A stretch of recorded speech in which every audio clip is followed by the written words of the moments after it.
Most people think choosing a contractor is about getting the lowest price, but in construction, the cheapest option is often the most expensive mistake.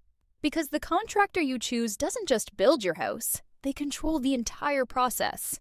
In residential construction, labor and coordination can account for 40 to 60% of total project cost. But more importantly, they influence most of the outcomes. Studies on construction defects consistently show that a large portion of major issues, like water intrusion, structural failures, and system problems, come from installation errors, not materials. So the question isn't who is cheaper, it's who can deliver the project correctly. Start with clarity. A good contractor doesn't just give you a number, they give you a defined scope. What's included? What's excluded? What assumptions they're making. If a quote is vague, it's not flexibility, it's uncertainty. And uncertainty usually becomes cost later. Then look at communication. Before the project even starts, pay attention to how they respond. Are they clear? Do they explain decisions? Do they follow up?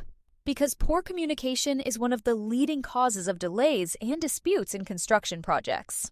Next, experience.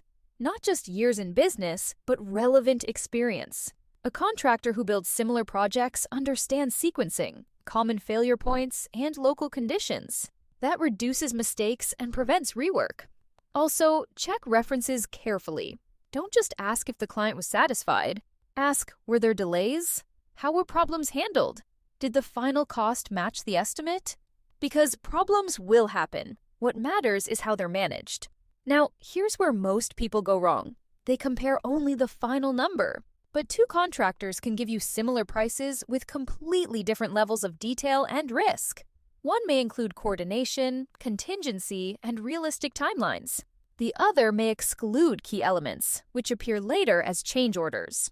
Industry data shows that cost overruns of 10 to 30% are common, often tied to missing scope or poor coordination. So a lower price doesn't always mean savings. Sometimes it just means the cost hasn't shown up yet.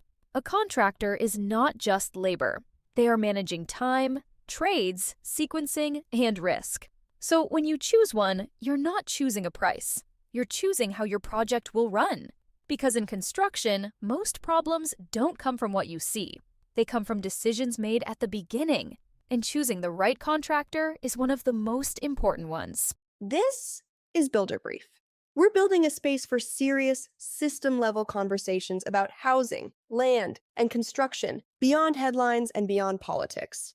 Our goal is simple: to understand how the built environment actually works and why it affects all of us. If you find this work valuable, consider subscribing and supporting the channel. It helps us continue producing independent, data-driven analysis like this.